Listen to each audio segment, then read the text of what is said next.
किसी भी चुनाव में एक बार फिर से आरक्षण का मसला और इसमें हिंदू मुसलमान की एंट्री हो गई। बिल्कुल, इस बार इसकी चिंगारी भड़की है बंगाल से, जिससे सुलगी सियासत ने नई बहस को जन्म दे दिया है। क्या है ये पूरा मामला, इस रिपोर्ट के जरिए समझिए।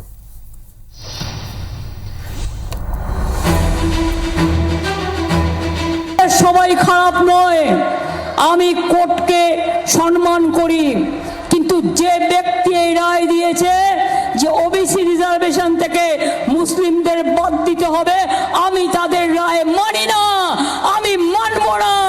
ওবিসি রিজার্ভেশন চলবে।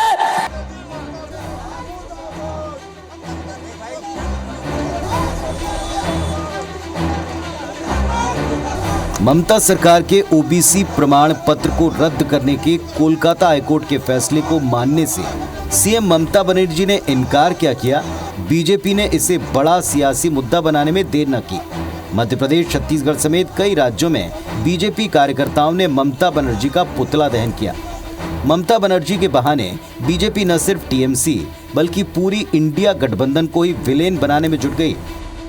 पीएम नरेंद्र मोदी और गृह मंत्री ने सीधे सीधे आरोप लगाया कि इंडिया अलायंस का इरादा एससी, एसटी, ओबीसी के आरक्षण पर डाका डालने का है। एससी, एसटी, ओबीसी, इनको जो बाबा साहब आंबेडकर ने आरक्षण दिया है, भारत के संविधान ने जो आरक्षण दिया है, इसको छीन करके वे वोट जिहाद करने वाले लोगों को देना चाहते हैं। ये राहुल बाबा के नेतृत्व में ये जो इंडिया अलायंस है, उसने एसटी, एससी, ओबीसी के आरक्षण पर डाका डालने का इरादा रखा है। एक तरफ कोलकाता हाईकोर्ट ने दो टूक कहा कि ममता सरकार ने जल्दबाजी में असंवैधानिक तरीके और बिना किसी सर्वे के ओबीसी कोटे के मुस्लिमों को आरक्षण दिया है।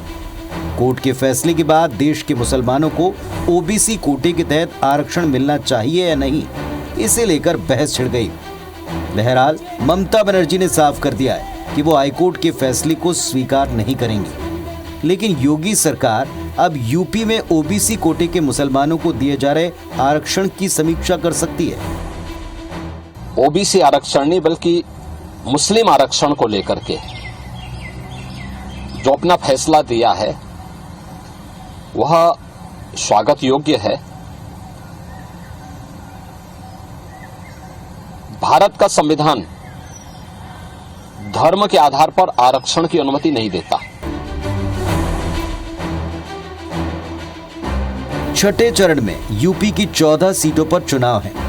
ऐसे में सवाल है, क्या इस पूरे मामले का कोई चुनावी कनेक्शन भी है?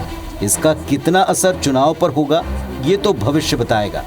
लेकिन बंगाल में जो चिंगारी भड़की है, उसकी आंच अब मध्य प्रदेश, छत्तीसगढ़ तक महसूस की जा रही है। बीजेपी धर्म के आधार पर आरक्षण देने वाली ममता बनर्जी पर तुष्टीकरण के आरोप लगा रही है।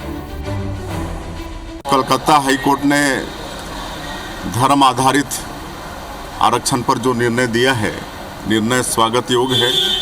निर्णय का स्वागत करते हैं और ये निर्णय जो मतलब धर्म आधारित आरक्षण देकर वोट बैंक की राजनीति करते हैं, तुष्टीकरण की राजनीति करते हैं, उनके गाल पर एक तमाचा है। कितनी बेशर्मी से वापस ममता बनर्जी कह रही मैं इस कोर्ट के फैसले को नहीं मानती, तो जनता सब जानती है, उनके बारे में जनता फैसला करेगी।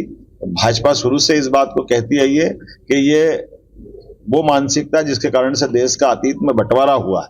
तुष्टीकरण ही कांग्रेस की, टीएमसी जैसी पार्टियों की खुराक और खाद पानी है। तुष्टीकरण के बिना ये पार्टियां एक दिन भी चल नहीं सकती। धर्म के आधार पर आरक्षण देने वाले मुख्यमंत्री को एक दिन भी पद पर रहने का अधिकार नहीं है। बंगाल में हाईकोर्ट ने ममता बनर्जी के फैसले पर सवाल उठाया तो छत्तीसगढ़ की बीजेपी सरकार 2018 से 2023 के बीच पिछली कांग्रेस सरकार के दौरान बने जाति प्रमाण पत्रों की जांच की बात कह चुकी है। डिप्टी सीएम विजय शर्मा ने दावा किया कि 5 साल में नगरीय निकायों में बड़ी संख्या में फर्जी जाति प्रमाण पत्र बने हैं। छत्तीसगढ़ में भी विगत 4-5 वर्षों में बड़ी संख्या में नगरीय निकायों में ये प्रमाण पत्र बनाए गए। हम उसकी भी जांच कर रहे हैं। हालांकि इसे लेकर अभी तक किसी एजेंसी या किसी विसिल ब्लोअर ने सवाल नहीं किए, लेकिन अब जब सरकार ने जांच की घोषणा की है तो कांग्रेस की तरफ से भी जवाब आया कि जांच के नाम पर बीजेपी सरकार सिर्फ गुमराह करना चाहती है।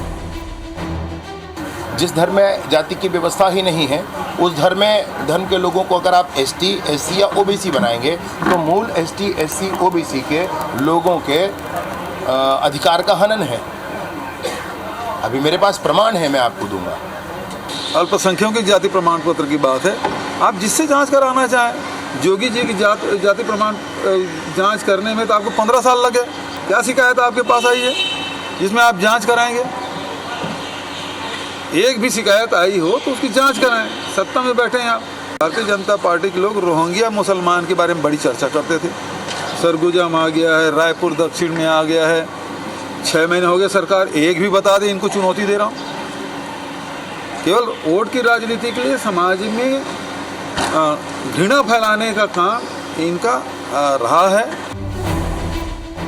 बहरहाल छत्तीसगढ़ मध्य प्रदेश में लोकसभा चुनाव के दौर पूरे हो गए, लेकिन देश में अभी और 2 चरणों में वोटिंग की प्रक्रिया बची है। ऐसे में ओबीसी आरक्षण के बहाने हिंदू मुसलमान पर नए सिरे से छिड़े घमासान का कोई चुनावी कनेक्शन है?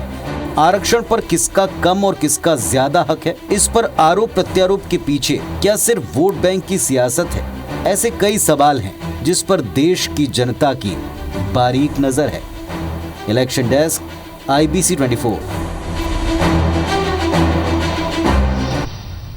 तो एक विस्तृत रिपोर्ट जो आपने देखी सरकार में, वो दरअसल पूरे देश भर में इस मुद्दे का इम्पैक्ट बताती है। हर राज्य में मुख्यमंत्री, पूर्व मुख्यमंत्री यानी सत्ता पक्ष और विपक्ष के बीच में ये बहस का एक बड़ा मुद्दा बन चुका है और लगता नहीं कि चुनाव के निपट जाने के बाद भी मुद्दा उतनी तरीके से शांत हो पाएगा जैसा लगता है, क्योंकि इसमें एक तरफ आदेश है कोर्ट का तो दूसरी तरफ मंशाओं पर सवाल उठाने वाली पॉलिटिक्स। बिल्कुल। इन सब के बीच राजस्थान सरकार ने भी आज एक फैसला लिया है, भजन लाल सरकार ने, कि वहां पर भी 6 जातियों को जिनको आरक्षण दिया गया था उसकी भी अब जांच कराई जाएगी। एक बड़ा घटनाक्रम वहां पर भी हुआ है। बिल्कुल। और इन सब के बीच लोकसभा चुनाव के नतीजे के लिए भी अगर आप देखें, गिने मात्र 10 दिन बचे हैं और शेष इन 10 दिनों में बहुत कुछ हो सकता है, होने वाला है।